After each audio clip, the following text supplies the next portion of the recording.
قائد اعظم کی رحلت کے بعد اقتدار کا مرکز لیاقت علی خان اور ان کے رفقا تھے۔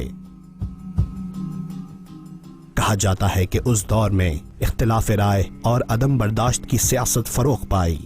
کچھ سیاسی ناقدین کا خیال ہے کہ اس دور میں مغربی اور مشرقی پاکستان سے تعلق رکھنے والے رہنماؤں کے درمیان اختلافات شدت اختیار کرتے جا رہے تھے۔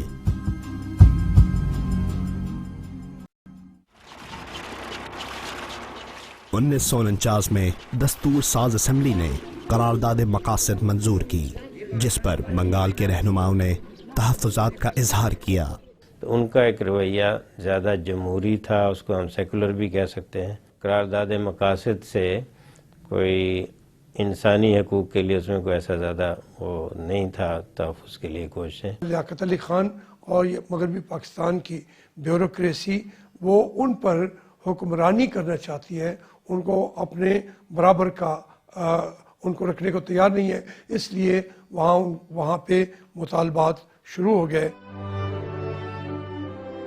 بنگال میں پٹسن کی تجارت کا دار و مدار بھارتی منڈی پہ تھا، لیکن عالمی معیشت میں اتار چڑھاؤ کے باعث قیام پاکستان سے کچھ عرصے قبل ہی مشرقی بنگال کی اقتصادی صورتحال عدم توازن کا شکار رہی۔ 1947 سے 1954 کے دوران بنگال میں پیداوار کی شرح 21%، جبکہ مغربی پاکستان میں 34% تھی۔ صورتحال کی سنگینی کے باوجود 1947 سے 1961 کے دوران مرکز کی جانب سے بنگال کے ترقیاتی اخراجات کے لیے 172 کروڑ روپے، جبکہ مغربی پاکستان کے لیے 430 کروڑ روپے مختص کیے گئے۔ ان کے وسائل سے ان کو یہ فیلنگ ہوتی تھی کہ ہم جو فورن ایکسچینج ارن کرتے ہیں وہ ہم کو نہیں ملتا، یہ سارا مغربی پاکستان میں چلا جاتا ہے، اور ادھر یہ بیسکلی یہ حکمرانوں کی چیزوں پہ لگ جاتا ہے، فوج پہ لگ جاتا ہے، بیوروکریسی پہ لگ جاتا ہے، پولیٹیشنز کھا جاتے ہیں، اور اگر ترقی بھی یہ کر رہے ہیں تو یہ بڑے صوبوں کی سندھ اور پنجاب کی کر رہے ہیں۔ اس زمانے میں National Finance Commission West Pakistan کو 2/3 دیتا تھا اور ایسٹ پاکستان کو 1/3 دیتا تھا، تو کیا یہ ظلم نہیں تھا؟ یہ کیا رہنے کے ڈنگ تھے؟ ترقیاتی منصوبے ان کے لیے کم ہوئے اور ہمارے لیے ویسٹ پاکستان کے لیے زیادہ ہوئے، تو کوئی ایک شخص تو نہیں ہے، یہ تو جتنی حکومتیں آئیں سب کے سب ذمہ دار ہے اس بات کے۔ انصاف نہیں کیا، وہ آبادی تھی، اکثریت تھی، اس ملک کو کم از کم نصف حصہ ان کو ہونا چاہیے تھا، یہ ان کو برابر نہیں سمجھتے تھے، ناانصافی ہوئی، بہت سی باتیں ہوئی، یہ ان میں سے ایک تھی۔ قادیانیوں کے خلاف فسادات ہوئے، لیکن تحقیقاتی کمیشن کی رپورٹ ابھی آنے بھی نہ پائی تھی کہ 1954 میں آدم جی جوٹ مل سلہٹ میں لسانی فسادات پھوٹ پڑے۔ خاموشی اور آہستگی کے ساتھ بنگالی اور غیر بنگالی کی خلیج بڑھتی جا رہی تھی، اور چند ہی برس پہلے بنگال میں فیصلہ کن اکثریت حاصل کرنے والی مسلم لیگ کو صوبائی انتخابات میں شکست فاش سے دوچار ہونا پڑا۔ دو باتیں نہیں دیکھی مشرقی بنگال کے اندر، ایک تو مطلب یہ تھا کہ وہاں پر گورنر بھی جو بنائے گئے وہ بھی یہیں سے بھیجے گئے، وہاں پر بیوروکریٹس جو گئے وہ بھی مطلب کہ یہیں سے گئے، اتنے سرمایہ دار جو تھے وہ بھی مطلب کہ یہیں کے تھے۔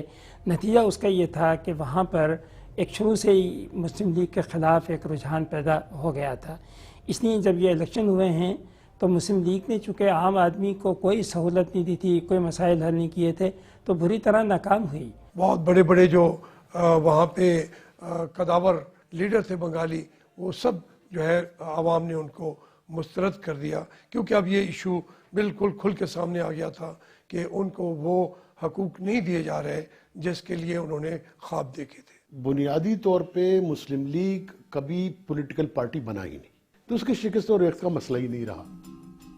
اس وقت اقتدار کا طاقتور تکون غلام محمد، اسکندر مرزا اور ایوب خان پر مشتمل تھا۔ اسکندر مرزا کی بنگال سے برائے نام وابستگی سے قطع نظر یہ تکون خالصتاً مغربی پاکستان کی نمائندگی کر رہا تھا۔ آئین ساز اسمبلی کی تحلیل کو جائز قرار دے کر فیڈرل کورٹ نے انہیں مزید بے لگام کر دیا تھا۔ بنگال کے ساتھ کھلا غیر منصفانہ رویہ اختیار کیا جاتا رہا۔ 1955 میں 1 یونٹ قائم کیا گیا،